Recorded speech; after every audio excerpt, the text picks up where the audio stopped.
جو European thinkers ہیں، جو رائٹرز ہیں آج کے، جنہوں نے بڑی بڑی ہسٹری کی بکس لکھی ہیں، وہ یہاں پر آ کر اپنی عقلوں کے کہنا چاہیے کہ دروازے کھول نہیں پاتے ہیں. کیسے ایک انسان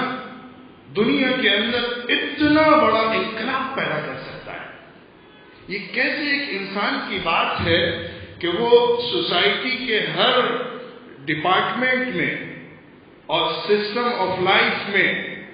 اور ہر اسٹیٹس کے انسان میں،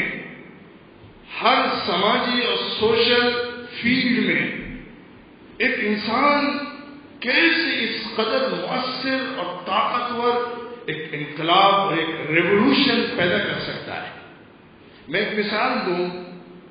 مائیکل ایچ ہارٹ، آپ نے اس کا نام سنا ہوگا، ایک بہت بڑا ہسٹورین ہے. اس نے ایک بک لکھی، the hundred ranking of influential person in the history. تاریخ انسانی کے اندر جو سب سے زیادہ 100 لوگوں نے اثر ڈالا ہے، جن 100 لوگوں نے پوری انسان کی تاریخ، جب سے انسان کی تاریخ ہمیں معلوم ہے اس وقت سے آج تک، سارے انسانوں میں جن شخصیات نے، جن پرسنالٹیز نے ایک ہسٹری کا دھارا موڑا ہے، تاریخ کا رخ چینج کر دیا ہے، حالات کو بدل کر رکھ دیا ہے، ان کو اس نے پوری تاریخ کا مطالعہ کر کے ایسے لوگوں کو منتخب کیا اور ان پر یہ بک لکھی. ان میں سب سے پہلا نام، وہ ایک پکا کرسچن ہے، اس نے سب سے پہلا نام محمد صلی اللہ علیہ وسلم کا رکھا ہے. دوسرا نام نیوٹن کا رکھا ہے.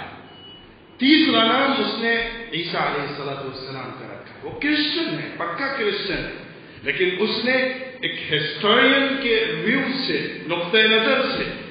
تاریخ کا، ہسٹری کا مطالعہ کیا تو یہ کہنے پر مجبور ہوا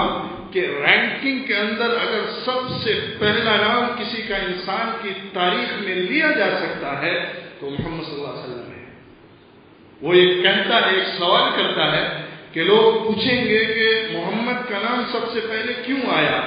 تو اس کا جواب یہ ہے کہ ریلیجیس پوائنٹ آف ویو سے، ریلیجیس فیلڈ میں اور سیکولر فیلڈ میں، دونوں پہلوؤں میں، دونوں فیلڈ کے اندر سب سے زیادہ انسانیت کی تاریخ کے اندر اگر کسی انسان نے اثر ڈالا ہے تو محمد صلی اللہ علیہ وسلم